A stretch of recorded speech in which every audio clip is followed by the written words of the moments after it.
नमस्कार, आप देख रहे हैं रियल एक्सप्रेस। देश दुनिया की बड़ी खबरों में आपका स्वागत है। मैं अंजना आज के मुख्य समाचारों में बात करेंगे, लेकिन मुख्य समाचारों की ओर बढ़ने से पहले एक नजर सुर्खियों पर। हीट वेव से शहरों में बन रहे हेल्थ इमरजेंसी जैसे हालात। लगातार 2 दिन ही हीट वेव से 14.7% बढ़ जाती है दैनिक मृत्यु दर। आज कर्नाटक क्यों है बंद, क्या खुला रहेगा और किन किन चीजों पर पड़ेगा असर, जाने पूरी डिटेल।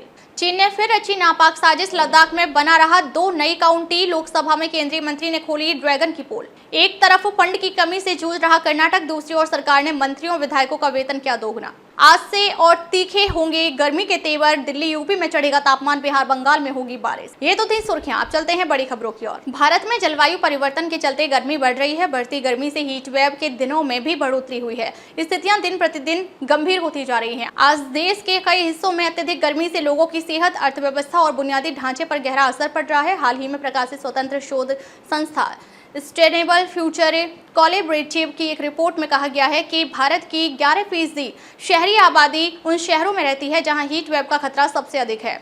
इन इलाकों में आने वाले समय में हेल्थ इमरजेंसी जैसे हालात बन सकते हैं। इसको ध्यान में रखते हुए तत्काल कदम उठाए जाने की जरूरत है। 22 मार्च शनिवार को कर्नाटक बंद का ऐलान किया गया है। यह बंद कुछ कन्नड़ संगठनों द्वारा बुलाया गया है। ग्रेटर बेंगलुरु गवर्नेंस बिल के विरोध में बंद बुलाया गया है।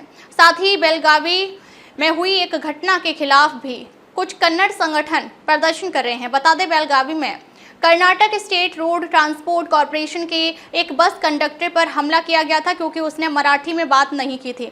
इस बंद की वजह से स्कूल जाने वाले बच्चों के पेरेंट्स, स्टूडेंट्स और टीचर्स सब परेशान हैं। लोगों में इस बात को लेकर कंफ्यूजन है कि बंद की वजह से स्कूल खुले रहेंगे या बंद। अभी स्कूल में एग्जाम का समय चल रहा है और सेकेंडरी लीविंग सर्टिफिकेट यानी SSLC के एग्जाम 21 मार्च से शुरू हुए हैं, लेकिन शनिवार को कोई एग्जाम नहीं है।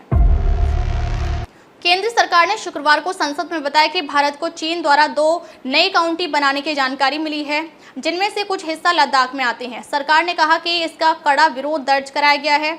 विदेश राज्य मंत्री कीर्तिवर्धन सिंह ने लोकसभा में एक प्रश्न के लिखित उत्तर में कहा, भारत सरकार ने इस क्षेत्र में भारतीय भूभाग पर अवैध चीनी कब्जे को कभी स्वीकार नहीं किया है।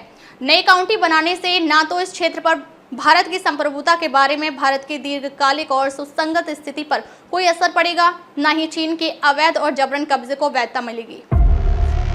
एक तरफ कर्नाटक सरकार फंड की कमी से जूझ रही है। इस बीच राज्य विधानसभा में शुक्रवार को विधानसभा ने विधायकों और MLC, मुख्यमंत्री और मंत्रियों के वेतन को दोगुना करने और उनके भत्ते बढ़ाने के लिए 2 विधेयक पारित किए।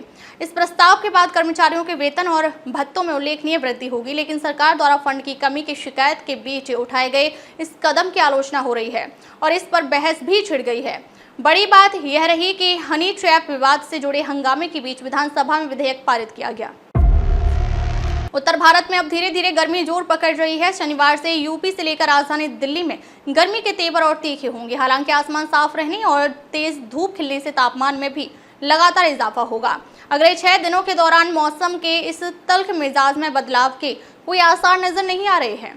IMD ने अगले 2 दिन तक जम्मू कश्मीर, हिमाचल प्रदेश और उत्तराखंड में बर्फबारी के साथ बारिश का पूर्वानुमान जारी किया है, जिसके प्रभाव से दिल्ली, NCR, हरियाणा, पंजाब, यूपी और बिहार में गरज चमक के साथ हल्की से मध्यम बारिश की संभावना जताई जा रही है। कैसे लगे समाचार कमेंट करके जरूर बताएं। वीडियो पसंद आए तो लाइक करें। देश और दुनिया की बड़ी खबर के साथ अपडेट रहने के लिए हमारे चैनल को सब्सक्राइब करें।